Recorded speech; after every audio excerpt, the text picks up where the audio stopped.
Sveiki, sveiki! Nu, ko turpinām aplūkot kombinatoriku. Un kombinatorikā daudz uzdevumu pēc idejas ir ļoti līdzīgi.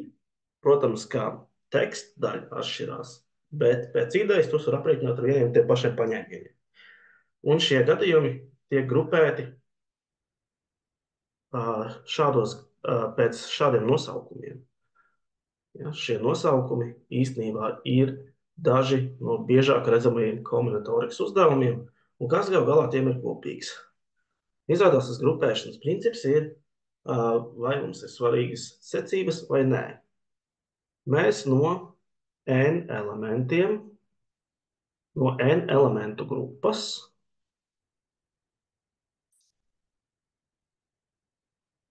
ja, populācijas mēs varam teikt,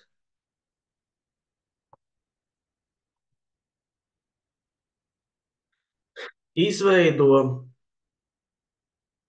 izlasi ar m elementiem.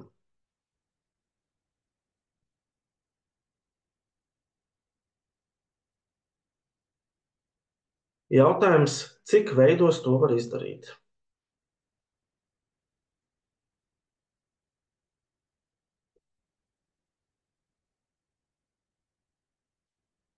Lai būtu labāk saprotams, par ko ir šis jautājums, paņemsim kādu piemēru. Pieņemsim, ka notiek skolēnu delegācijas ievēlēšana no klases skolēnu parlamentam. Ja, cik veidos var ievēlēt no klases, pieņemsim, ka ar 20 skolēniem,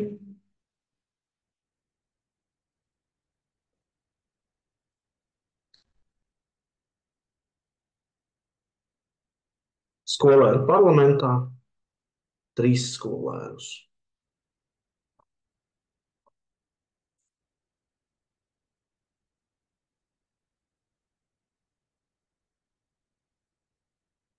Un īstenībā jautājums ir niansēts.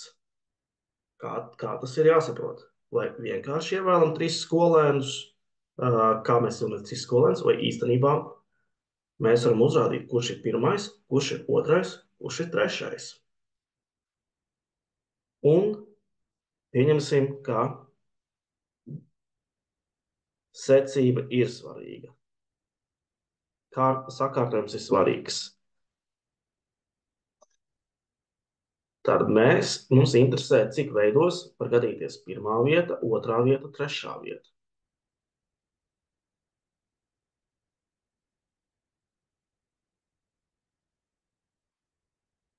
Šis ir būtībā reizināšanas gadījums. Uz pirmo vietu pretendē visi 20 skolēni, bet pie katra izvēlētā skolēna pirmajā vietā mums paliek 19 citi skolēni, kuri var ieņemt otro vietu. Un tad katrā no šādām kombinācijām paliek vēl 18 skolēni, pēc tam, kad pirmais un otrais ir izvēlēts, kas paliek trešajā vietā. Šo sarēķinot, mēs iegūstam 4 ciparu rezultātu 6840. Tātad, ja klasē ir 20 skolēni, 6840 veidi, kā viņi var izcīnīt pirmo, otro un trešo vietu. Taču kā būtu gadījumā, ja secība nebūtu svarīga? Man ir galvenais zināt, kuri trīs tika parlamentā, un tas ir viss. Ja? Secība nav svarīga. Tad jautājums īstenībā no vienas puses prasa papildus lietu, ko ņemt vērā, kā mēs atskaitāmies, lai nav secība, bet otrām kārtām mēs dabūsim mazāku skaitu ar gadījumiem.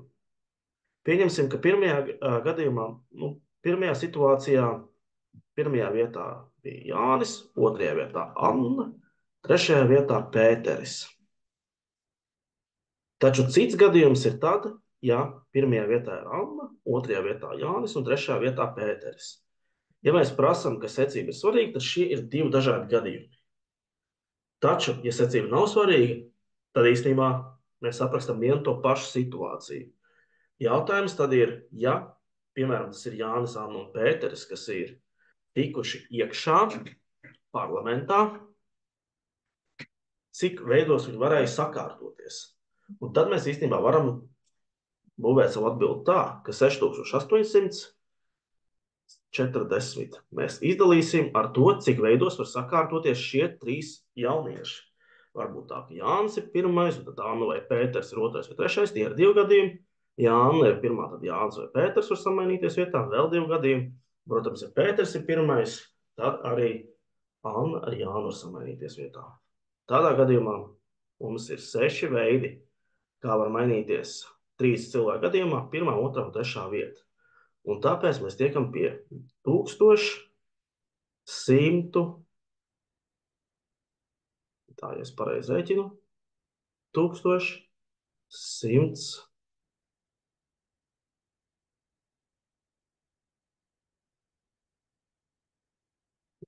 tā 1140. 1140. Rekā mēģināju izreikināt bez kalkulātora, gan arī sajaucos. 1140. 6 reizes mazāk gadījumu. Un šie divi gadījumi īstenībā ar saviem nosaukumiem ir. Pirmo sauc par variācijām, otro sauc par kombinācijām.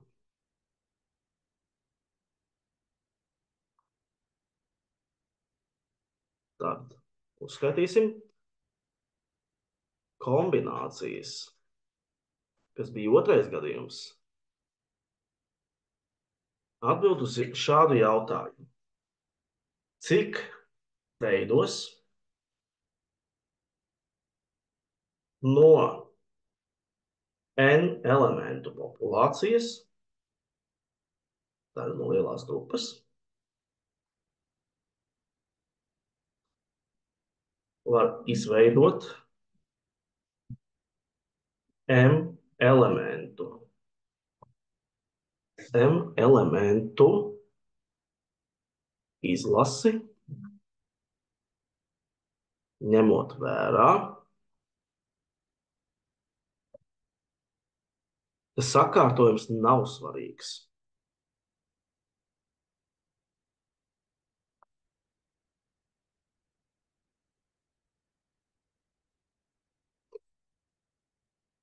Un variācijas savukārt ir tieši pretējais.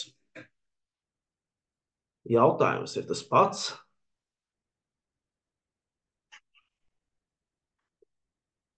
Cik veidos no N elementu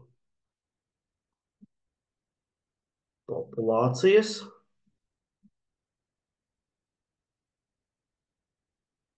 var izveidot M elementu izlasi, ņemot vērā, ka sakārtojums ir būtisks. Šī ir tā būtiskā atšķirība starp abiem. Kombinācijām izmanto apzīmējumu C un norāda abus šos faktorus. N apakšā, M augšā. Atceramies, ka lielākais skaitlis N ir apakšā. Un variācijām izmanto M burtu. Un jūs tagad domājat, bet bija vēl trešais vārds – permutācijas. Permutācijas ir īpašs gadījums. Permutācijas ir tas gadījums, kad vienkārši tev jautā, cik veidos var sakārtot N elementus. Un, ja tā padomā, tas ir īpašs gadījums variācijām, kad M ir vienāds ar N. Cik veidos var sakārtot N elementus? Tātad to apzīmē par Pn, un pēc būtības Tas ir tas pats, kas vienkārši variācijas, kur n ir vienāds ar m. Šīs ir definīcijas, tāda būtiskā atšķirība. Ir vai nav svarīgs sakārtības. Tagad aplūkosim kādu piemēru, kurā mēs redzēsim vēlreiz šo atšķirību. Un arī nonāksim pie likumsakarībām, kā tos aprakst. Tātad lēmums, pēc kā arī jāvadās, ir secība ir vai nav svarīga.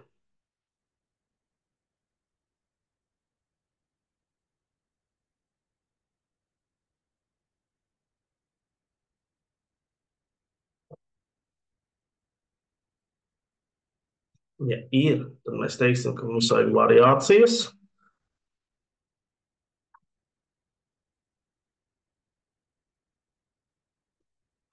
Ja nav, kombinācijas.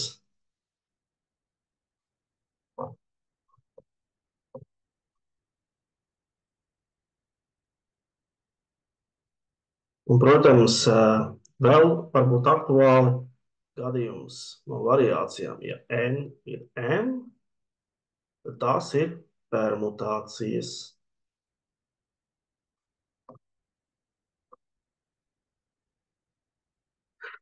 Mēģināsim tagad izdomāt pēc gadījumiem. Sāksim ar vienkāršu jautājumu. Cik veidos 8 skolēni var sastāties rindā?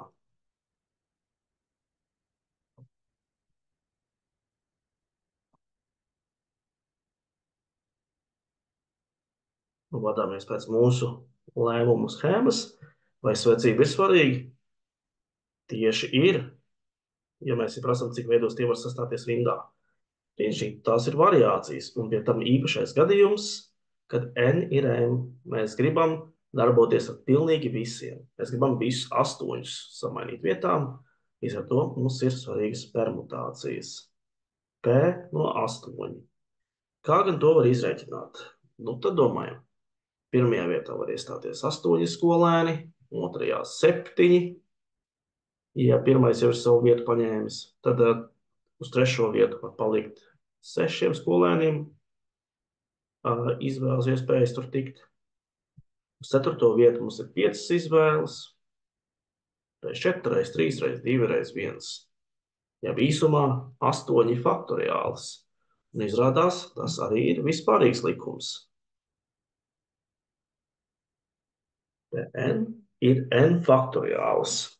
Tad visu, ko mums prasa permutācijas, mums vajag vienkārši aprēķināt faktoriāli no tā skaita, ko mums vajag. Nākamais jautājums. Variācijas. Kaut kas par variācijām. Pieņemsim, ka cik veidos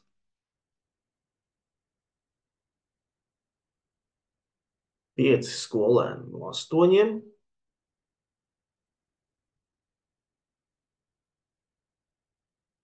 var sastāties rindā. Redziet, tagad jautājums ir par to, ka mums ir jāizvēlās daži no visiem. Tāpēc tās vairs nebūs permutācijas. Vai secība ir svarīga?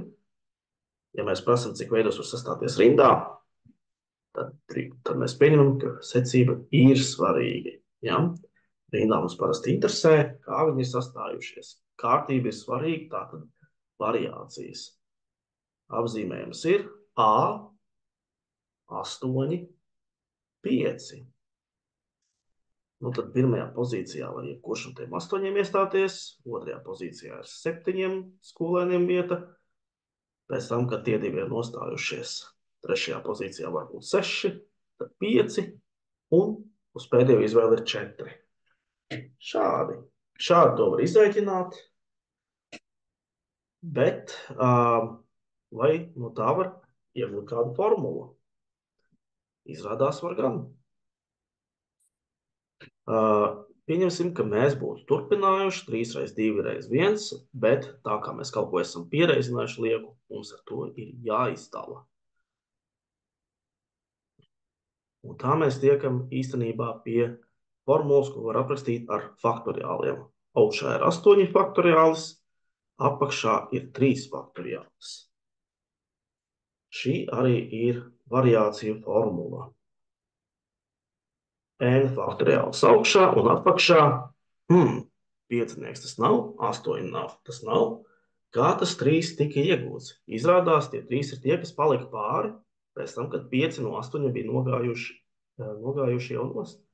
Tātad N mīnus M faktoriāls. Šādi tas tiek iegūts.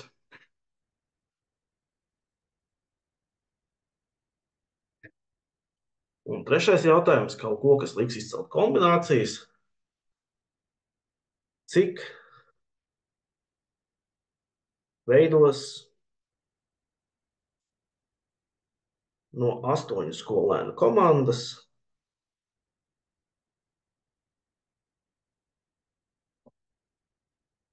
basketbola spēlē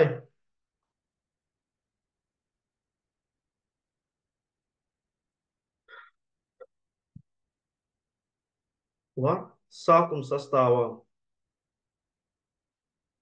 sūtīt 5 skolēnus.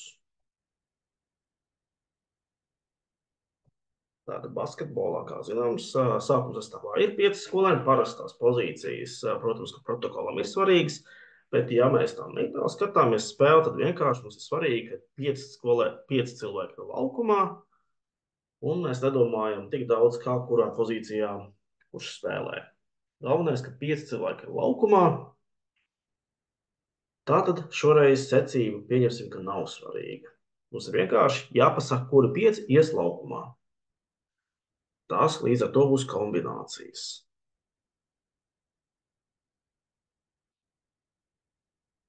Nu, mēģināsim aprēķināt ļoti līdzīgi kā mūsu ievada piemērā.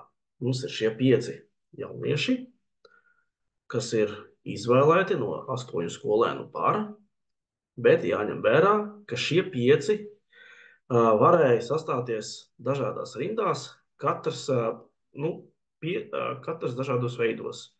Teiksim, ja tās pozīcijas būtu bijušas svarīgas, mums būtu, kurš būs, teiksim, 5 no tiem 5, katrs varētu būt centrs, tad no tiem 4 kāds varētu būt spēku uzbrucējs. Lūk, šīs ir dažādās secības.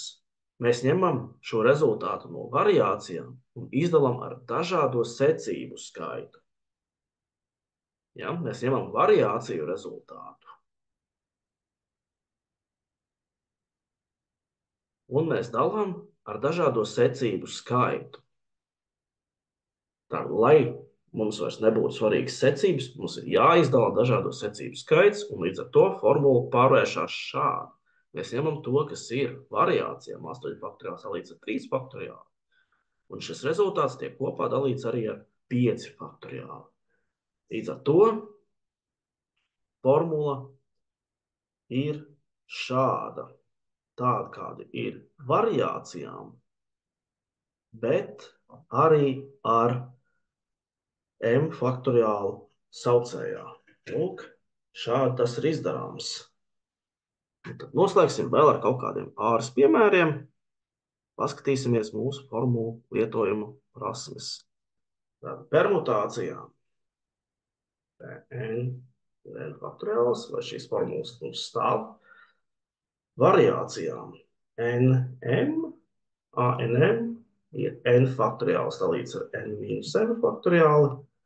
Kombinācijām NM, skaitītājā N faktoriāls, saucējā M faktoriāls un N mīnus M faktoriāls. Šādi. Un tā. Un tad vēl kāds piemērs.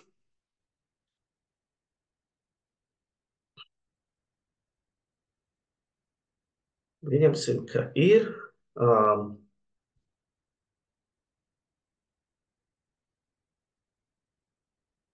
sprinta sacensības.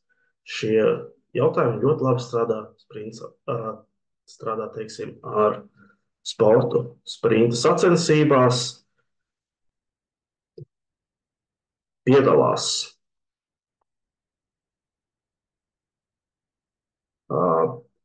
15 sportisti. .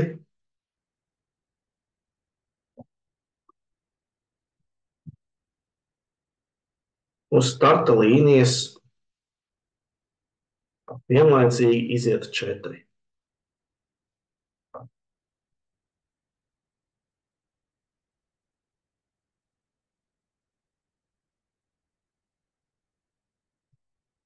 Cik veidos var publicēt rezultātus vienai sacīkstei no 1. līdz 4. vietai?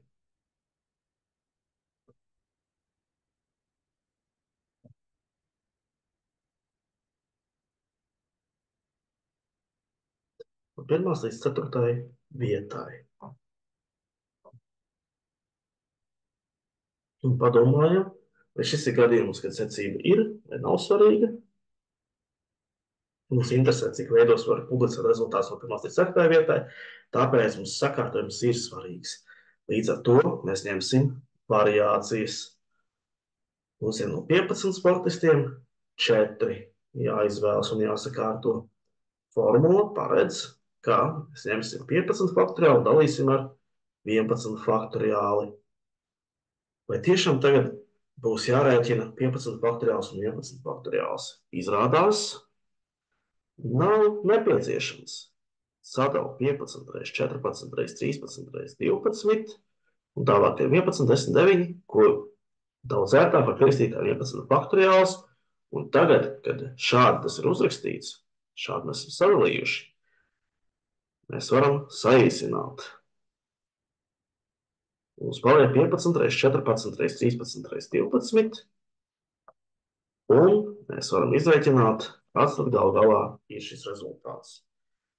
Atceramies, zinātniskie kalkulatori mums uz eksāmeni ir pieejami, tādēļ par aritmētiku nesatraucamies. 32 760.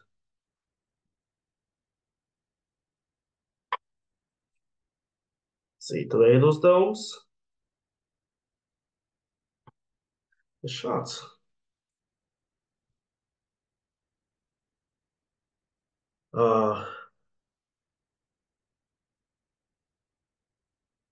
Veikalā pārdod 18 veidu saldējumus,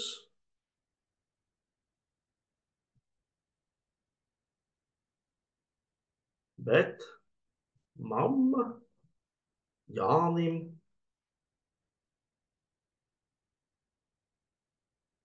atļāva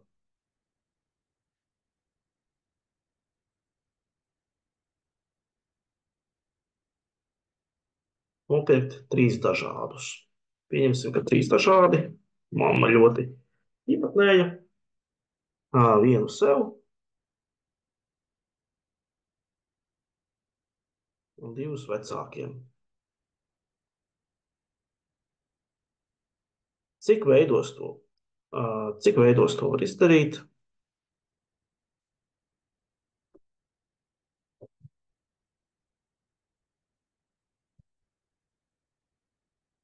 Atkal jautājums ir sadalāms 2 veidos. Piemēram, ja man interesē, cik veidos Jānis var nopirkt 3 saldējumus, tad īstenībā tas mums pārvēršas par šādu tipu jautājumu. C18.3. Tātad es labāk precizēšu, cik veidos Jānis var nopirkt 3 saldējumus. Ja? Cik veidos Jānis var nopirkt 3 saldējumus? Šādi precizējot, es nometu jebkādu šaubas par to, vai gadījumā ir domāts secība vai nē. Vienkārši jautājums, cik Jānis var nopirkt 3 saldējumus. Tad jautājums ir par šo, cik Jānis saldējumus var nopirkt. Tad vienkārši jautājums, cik arī nopirka. Un šai brīdī secība nebūs svarīga. Tāpēc mums ir 18 faktoriālis. Kā redzat, es te m faktoriāli noliku priekšā. To gan iepriekš bija aizmugurē, bet tie ir 2 reizinātāji. Tos var mainīt vietām. 3 faktoriālis un 15 faktoriālis. Vienkāršosim šo aprēķinu. 18 reizes 17 reizes 16 reizes 15. Un šeit mēs apstāsimies, jo tagad mēs esam nonākuši pie skaidra, ko var saīsināt. 3 faktoriāls īstenībā ir viens no zināmākajiem faktoriāļiem, tas ir 6. To varam izrēķināt. Mazāko faktoriālu mēs varam vienmēr atstāt tādu, kā tas ir bijis. Saīsinām. Un aritmētikas labāk mēs varam saīsināt vēl īstenībā. Piemēram, šis kļūst par 3. Līdz ar to aprēķins tagad ir 3 reizes 17 reizes 16. Rezultātā mēs iegūstam 3 reizes 17, tam ir jābūt 51, protams, reizes 16, 816. 816 izvēles, kā Jānim nopirkt 3 saldējumus no piedāvātajiem 18. Lūk, šādi to var izdarīt. Tiekamies jau nākamajā video.